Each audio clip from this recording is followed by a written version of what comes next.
Has there ever been a sportsman to match the bravery of racing driver Niki Lauda? Disfigured for life in a horrifying accident, he defied logic by winning 2 more world championships. Now he has to be a survivor in business too, with his own airline, Lauda Air. Lauda has got 68 pilots now, and I'm one of them. So during the winter period I could fly a little less and do more office work. But now I'm back to normal operation, which would be between 70 and 80 hours a month. After being involved in motor racing for so many years, you have to find yourself a job which is more challenging and more hard and more difficult, because then you forget about racing. And aviation, I can tell you, is certainly what you need for that. Johann Strauss, the name on Lauda's plane certainly strikes a very Austrian note.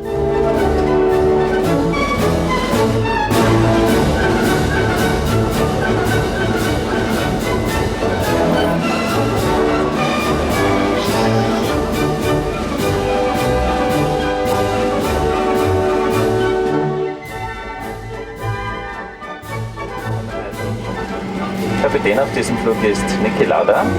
Das ist der Offizier der. Behind the wheel, Lauda was always a cool, unemotional tactician and very fast. He brings the same qualities to the cockpit for his airline based in Vienna. He's always been totally his own man, never courting popularity at the expense of honesty. He can be prickly, but he's also revered years after his retirement in the mid-1980s. And yet this son of a paper mill owner won his 3 drivers' titles after being advised by his family to leave motor racing well alone.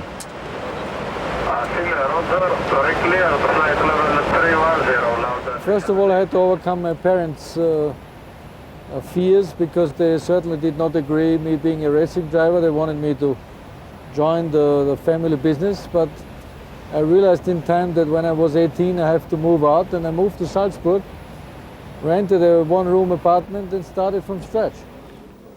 Nowadays, surrounded by the trappings of the executive, he recalls how he had to borrow £30,000 just to get a start as a driver. He had to go cap in hand. It wasn't easy. The problem at that time was that you had to find a sponsor to get Formula 1 ride, like today actually.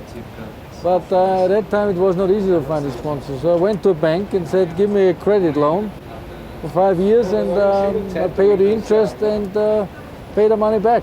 And I got myself a credit, gave the money to March Engineering, and got that way my first Formula 1 ride.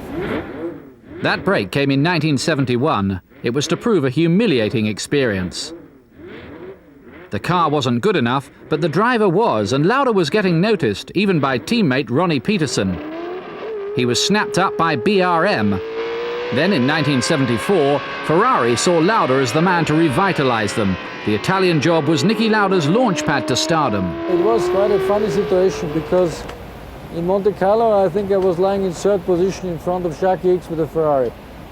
And that was the race where Commendatore Ferrari asked, who is that guy in front of my car here? And the next day I was approached by Montezemolo to come down to the Ferrari factory to have a look around the facilities. And when I've seen all the potential which was available at that time, the own racetrack, the speed traps there all over the circuit, the test facilities, I was sure if you work hard that you have to make something out of that car. I had no experience whatsoever. I started 74 to win the Spanish Grand Prix, my first Grand Prix, but I made some mistakes. I mean, I flew off the road in Nurburgring in Germany. I flew off the road in Canada and really lost the championship, because I could have won the championship already that year. But in 1975, the Grand Prix wins started to flow. Lauda was the best driver in the best car, and in a world where split-second judgments must be made at breakneck speed, Lauda was king. He drove his Ferrari to the championship of the world for the first time. You could keep the champagne though. Lauda was never one for the trimmings. But when it comes to letting his passengers sip the bubbly, well, that's different. All part of the Lauda Air service. The cool, methodical qualities he brings to running his airline are the ones that helped him to 25 Grand Prix wins from 171 starts, amassing 420 points over 12 years. Typically, though, he gave all the trophies away to a local garage. In this most glamorous of sports, it was the winning that Lauda really relished. I think you have to be honest to yourself to make sure that whenever you do something wrong, you correct it quickly and do the right thing in the future. And you have to have a good car. And the Ferrari at that time, after all the testing we did put in, it was a very competitive car. Then, as Lauda was well on the way to retaining his title in 1976, came a moment indelibly printed on the minds of a generation of motor racing fans. I have no memory of the actual accident. I've seen it a couple of times in television. And when I look at it in television, I think somebody must have had a huge accident here, because even looking at it, I can't remember a thing about it. But I certainly did realize when I was in the hospital, then the memory came back. And I certainly remember the time where I thought, now I'm going to die. And it was very close. I tell you, it wasn't funny. It certainly woke me up, and I really put all my strengths together to stay alive, because suddenly I've realized when I let go now, it's the end. Lauda received the last rites. His face was grotesquely burnt, his lungs damaged by scorching fumes. His life hung by a thread. I had a terrible time after the accident driving again. I would say it took me about 5, 6, 7 races before I could really drive without any more fear about it. And then I was back to normal.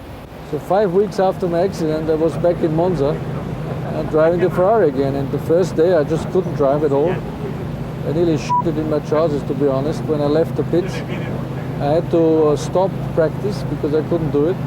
I went back to the hotel, I thought about it, I got myself confident again, and then slowly I got going again. Yes, unbelievably, 5 weeks after the crash, he was back. But Britain's James Hunt took the title by a point that season after Lauda quit in Japan. Conditions too dangerous, he said. Another calculated decision. But now Niki Lauda had a new passion: flying aeroplanes.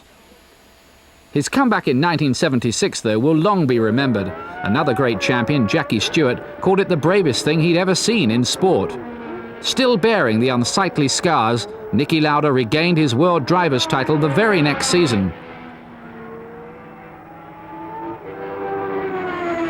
But his interest in planes was growing. He walked away from the politics at Ferrari, and 2 years later, in the midst of practice for the Canadian Grand Prix, he decided the motivation had dried up. He was on the next plane home, but his own airline had trouble getting off the ground. I completely underestimated the power of our government protecting our national carrier. They didn't give me any license, they couldn't give me any traffic rights, so I had really a hard time for 2 years getting a stupid propeller airplane going. And really I couldn't achieve what I wanted because I underestimated the power of our government together with Austrian Airlines. So I went back into racing just to make sure I come back at the right time with the right knowledge and with the right power to fight the establishment. Lauda had been away 2 years. He was lured back into Formula One by the new challenge of the difficult ground effect cars. Could he conquer in these new machines? Well, using his guile to foil the blistering speed of Alain Prost and aided by a baby food diet to keep him trim, he was champion all over again in 1984, this time for McLaren. In 1985, though, Lauda retired for good. He still retains his connections with the sport and with Ferrari, where he advises the new generation of drivers.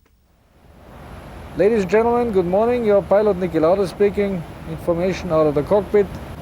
39,000 feet on course to Atheni, then on to Skopelos, Saloniki, up to Rugas. Straight over Yugoslavia to Belgrade, a right turn to Calais, Budapest to Vienna. The weather route is fine, so in Vienna the temperature in the moment plus 5 degrees Celsius. We started our scheduled service because of the political situation, flying to Sydney. I mean, normally you start flying to Zurich, and if you make it to Zurich, you go to London and you slowly build up. But because of the stupid situation with Austrian Airlines, where they forced the government not to give us any license, I had to pick the furthest point in the world because they didn't want to go there, and I said, why can't I?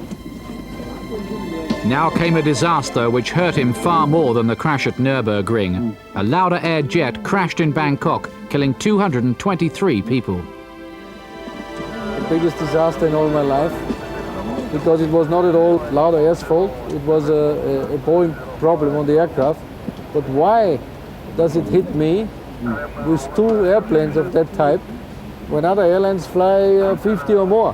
Why don't we have to go through all this terrible experience? I really don't know. I lost total confidence in everything, because when you see in the jungle of Thailand 223 bodies lying around and your own airplane in million pieces, I can tell you, you will never forget that. Today I have no more problems because I know exactly what they've done to the aircraft. A thing like this will never ever happen again. Unfortunately, it had to kill 223 people to realize the changes they had to do. Motor racing is completely different because I go into motor racing myself. I know the risk. I want to take the chance, and this is my own responsibility. So if I hurt myself or kill myself, okay, I've been in motor racing. But why those 223 people have to get killed on another airplane? This I will never understand. Lauda Air has been cleared of all blame for the crash, but once more Niki is trying to rebuild. And what other airline executive do you know who actually goes around cleaning his own planes?